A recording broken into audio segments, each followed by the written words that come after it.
What up, y'all? Get your ass up. Yo, today's episode got a lot of things going with it. It has drama, broken ego, and worse, foul language. But no matter what, I'm going to survive, and I'm going to keep it 100 with you because y'all are my people, and I love you. So rule number 1, don't piss me off. Rule number 2, don't disrespect. And rule number 3, in order for this skit to work, I must break this law. Wish me luck. Snatch and run, yo! Hey, I'm still I would shoot, but I saw that Boosie movie.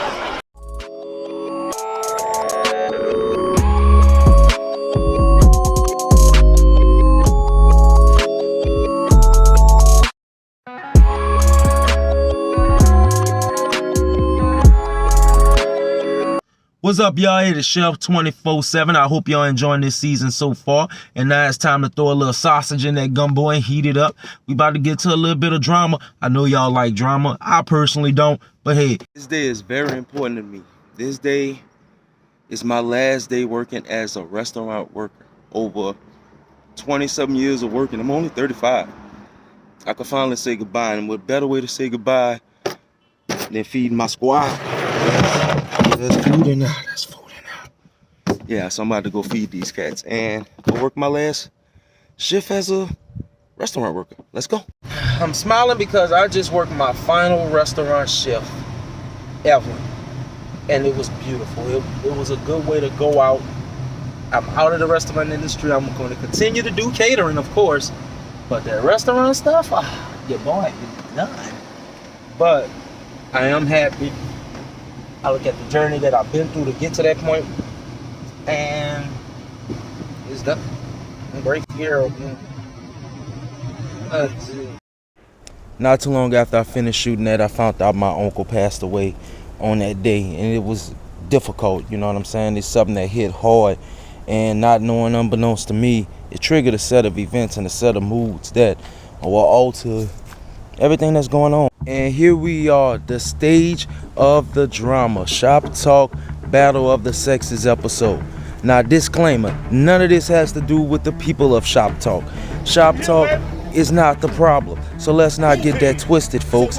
It was a guest, a simple guest, a disrespectful, unruly, drunken guest. I'm going to do my best to be professional, but I am feeling a little buzzed. You're holding out on your old pal Leonard. I'm just unwinding. I'm just getting started, bitches.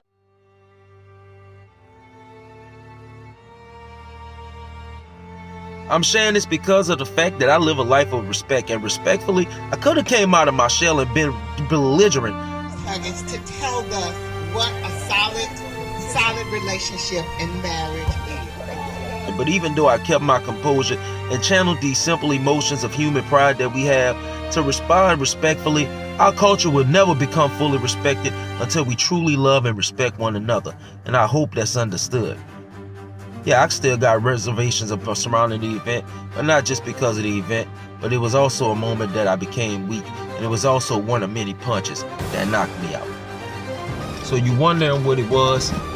You wonder what caused it? It is. After the show, everybody's going back, get their stuff together inside the building. Stuff happened during shows. People get credit, people don't get credit. That don't bother me, but I actually kind of got snubbed, forgotten, but it was all cool because I was doing my job. I wasn't there to be seen. I was there to work. But after the show, a good friend of mine made sure, I was introduced to everybody. She was introducing me to some of the guests, comedian Big Sexy. I'm a comedian myself. Introduced me to him and all of that. So once we get around to this particular person, and she introduces me to her, she's like, this is my good friend Chef. He's a comedian. He's a chef, caterer. Does this, da-da-da-da-da. It doesn't matter. Not only did the woman brush me off, because she was like, and just kind of like disgusted at the fact that my homegirl would go out of her way to introduce me to everybody. Looked me up and down, completely walked off, smirked, and then made a compliment to all the guys that were there. They was kind of like just talking amongst each other. She walked over there, gave these guys the biggest and warmest compliment. looked back, smirked, and walked the fuck out the door. Now, how do you feel about yourself? Totally dissed, homie. Yeah, what the fuck was that about? That's what I'm saying too. But I will not be disrespected.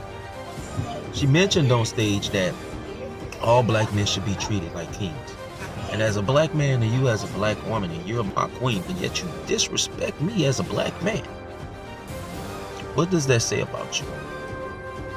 But it's besides the point. The point of the matter is that situation doesn't really matter. It's meaningless, right? So you're like, Chef, well, why you brought it up? Because it was the start to more. So I lost my uncle on Easter and was totally unaware that I was about to get ready to lose my aunt less than 2 weeks after.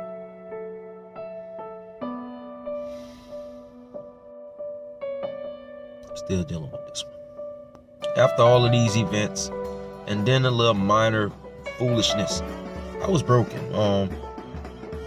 It took me to a lot of pain. I started to feel feelings, which I try to hide my emotions. I try to keep them buried in my heart. But once in my life, I was tired. I was broken, weak. Most importantly, I was depressed. Every minor detail, every minor event that happened, it only made it worse. And honestly, you could say, Chef, I understand. But you don't. I'm not strong for me. I can't be. I fail myself every time because that's just me. I don't really care. But the thing I do care about and the thing I do love is people. I love life. I love love. It's a part of the ministry that God has planned me for. And where he send me, I go. So I can't stop. I can't just keep still. I gotta keep moving, even when my spirit and my mind wants to give up. And we about to bury my AT this weekend. And honestly, just showing them some love. This my performance, I'm really dedicating to them because I'm laughing through my pain right now. It's hard. So I moved. I kept going.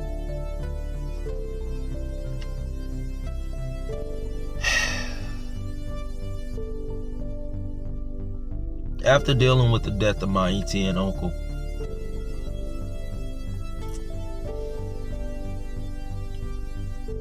I didn't know it was more to come after that, but these past several years, I've lost a lot of close people, and every time somebody you lose close, it takes a chunk out of you. And it's like I ask myself, how many chunks do I got left? Then after all of this, I needed to heal my spirit. And honestly, even the foolish incident with the drama, it really was just a slap in my face to wake me up, to let me know to get back up and to pull myself back together. Because how I'm viewed doesn't matter. And honestly, I don't move for me. I don't do this to hope that one day you call me a king and give me a compliment amongst others. I don't care about that. A crown or a title don't define me. I'm not a king. I'm a warrior of God. And honestly, if that entitles me to be called king sometime, I respectfully take it. But I'm just a humble person who's walking through this world and doing all the things that God wants him to do. And sometimes that's being a person on stage, making you laugh. Sometimes that's cooking a meal to make you feel good. Sometimes it's just being somebody to be a friend, or to be somebody who could look after you, who got your back.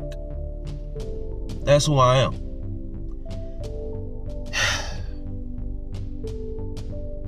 I do this for the people that's not here. I do this for my friend Mofo, who should be in this spot right here, who should be on top of the world right now, but his life was taken away tragically. I do this for the hopes of my siblings who pushed me to be better when I was throwing away my own life. I do this for the promises I made and the promises I can't break.